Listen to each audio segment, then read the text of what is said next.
विशिष्ट महर्षि और प्रभु रामचंद्र जी का ज्ञानमयी संवाद सुनते हैं द आर्ट ऑफ लिविंग के फैकल्टी स्वामी वैशंपायन जी की वाणी से। अगर आपने अभी तक इस चैनल को सब्सक्राइब नहीं किया है तो इसे जरूर सब्सक्राइब करें और सब्सक्राइब करने के बाद बेल आइकन को भी जरूर दबाएं। जय गुरुदेव। योग वशिष्ठ के अगले एपिसोड में आप सबका स्वागत है। पिछले एपिसोड में हमने देखा काकभूषुंडी अलग अलग सृष्टियों के बारे में उनकी जो स्मृतियां हैं उनके बारे में बात कर रहे थे। और पिछले एपिसोड में मैंने ये कहा भी था कि आपको ऐसे नहीं लगता ये काकभूषुंडी एक विटनेस कॉन्शियसनेस को रिप्रेजेंट करता है, एक साक्षी भाव को प्रदर्शित करता है, जिसके सामने सब कुछ चल रहा है पर वो इससे अछूता है। उसी कहानी को आगे बढ़ाते हैं। वशिष्ठ जी ने पूछा, हे भूषुंडी, कैसे तुम्हारी काया को मृत्यु ने अब तक भक्षण नहीं किया? ठीक है, तुम चेतना से तो वह साक्षात्कारी हो, लेकिन शरीर का क्या, काया का क्या? वो काया को कैसे मृत्यु ने भक्षण नहीं किया? भूषुंडी ने उत्तर दिया, जिसे राग और द्वेष नहीं होता तथा जिसमें मिथ्या धारणा या प्रवृत्तियां नहीं होती ना, उसे मृत्यु नहीं भरमा पाती। वाह! राग नहीं, द्वेष नहीं, मिथ्या धारणाएं नहीं, उसका मृत्यु भी कुछ कर नहीं पाएगी। मौत उसको नहीं मारना चाहती जो मानसिक रोगों से पीड़ित नहीं, जिसमें चिंता और दुश्चिंता को जन्म देने वाली इच्छाएं और आशाओं का अभाव है, जो लोभ से विषक्त नहीं होता, जिसका शरीर और मन क्रोध और घृणा के आग से दग्ध नहीं होता। षड रिपु जिसमें नहीं है, काम, क्रोध, माया, मोह, मत्सर, वही बता रहे, उसे मृत्यु भी मारना नहीं चाहती। जो कामाग्नि की चक्की में पिसा नहीं होता तथा विशुद्ध ब्रह्म में स्थित होता है, और जिसका मन बंदर की तरह विभ्रांत नहीं होता, जिसका मन और हृदय परम शांति में स्थित होता है, उसे काम और घृणा से उत्पन्न होने वाली आंधी बुराइयां छू भी नहीं पाती। वही है जिसका मन ब्रह्म में स्थित है। यह सारे षड रिपु जिसके मन में वास नहीं करते, उसको यह मृत्यु की आंधी छू तक नहीं पाएगी, कोसों दूर रहेगी। आत्मा का चिंतन दुखों का परिहार करता है, दृश्य संसार रूपी दीर्घ स्वप्न का नाश करता है, मन और हृदय को शुद्ध करता है और चिंताओं से बचाता है, विपत्तियों से भी बचाता है। आत्मा का चिंतन करने से ये सारे लाभ है। क्या क्या? दृश्य स्वप्न को दृश्य संसार को दीर्घ स्वप्न की तरह खत्म कर देता है, मन और हृदय को शुद्ध करता है और चिंताओं का नाश करता है और विपत्तियों का भी नाश करता है। परंतु इस चिंतन के अपने बंधु भी है जो चिंतन से मिलते जुलते हैं। उसमें से एक है जीवन शक्ति या प्राणों का चिंतन, जो दुखों पर विजय दिलाता है और शुद्धता या पवित्रता की अभिवृद्धि करता है, और प्राणों के चिंतन द्वारा ही मैंने दीर्घ जीवन प्राप्त किया है और आत्मज्ञान भी मुझे मिला। जीवन शक्ति का चिंतन करना या प्राणों का चिंतन करना, ये भी वैसे ही लाभ देता है, दुखों से जीव को ऊपर उठाता है। और इसका चिंतन करके ही काकभूषुंडी कह रहे, मैंने दीर्घकालीन यह काया प्राप्त की, यह जीवन प्राप्त किया है और इससे आत्मज्ञान भी मिला। हे प्रभु, इस मोहक शरीर को देखे।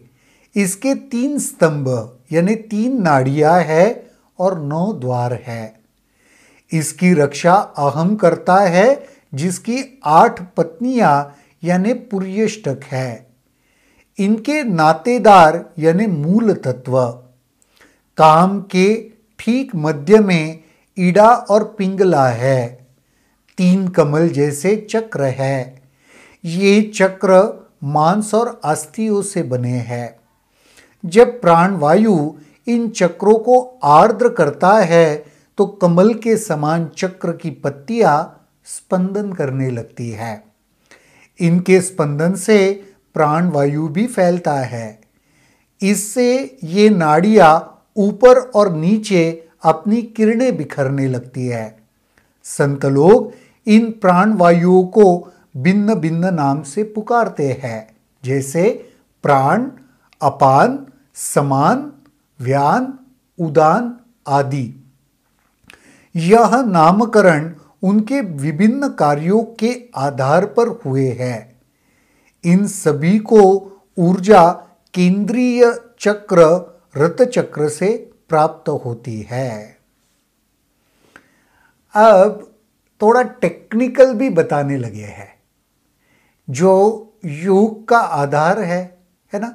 हमने तो ये सारा सुना है, ईड़ा, पीड़ा, पिंगला, ये सारे सूर्य नाड़ी, चंद्र नाड़ी है ना, ये सुषुप्त नाड़ी, यही सारी बातें अभी हो रही है।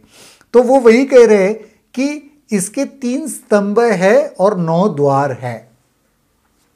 5 कर्मेंद्रिय और 4 ज्ञानेंद्रिय, ऐसे मानते हैं ना, 9 द्वारों से हम बने हैं।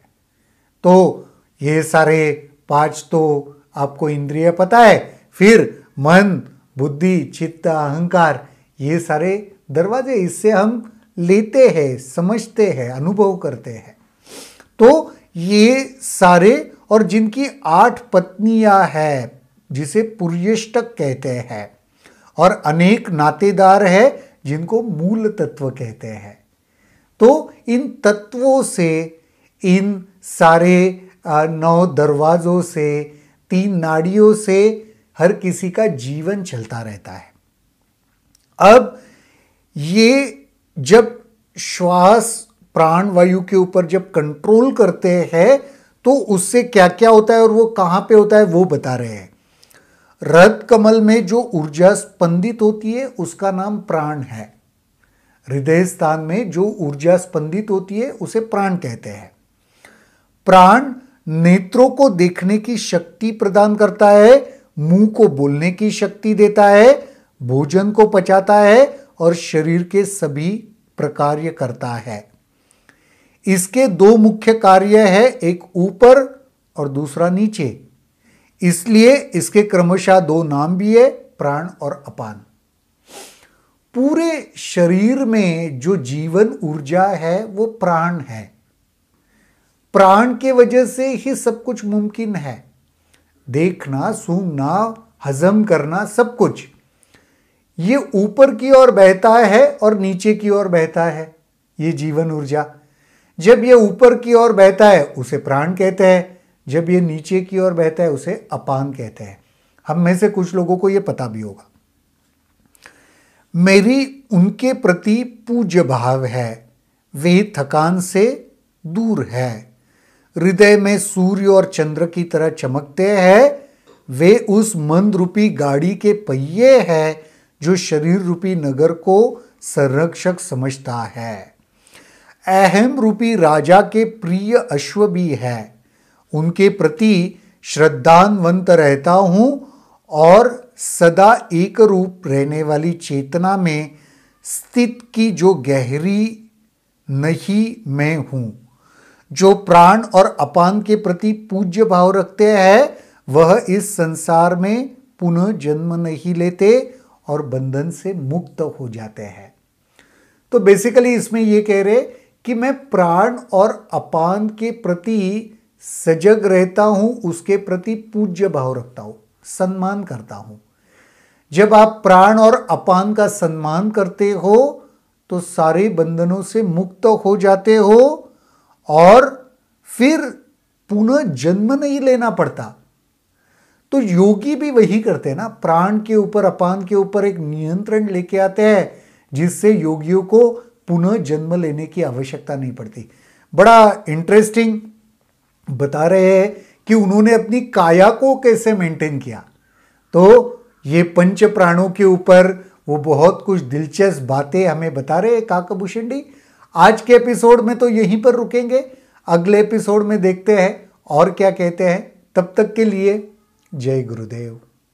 अगर आपके इस वीडियो को लेकर कुछ सवाल हैं तो कमेंट सेक्शन में जरूर लिखें, जिसके ऊपर हम आने वाले वीडियोस में चर्चा करेंगे।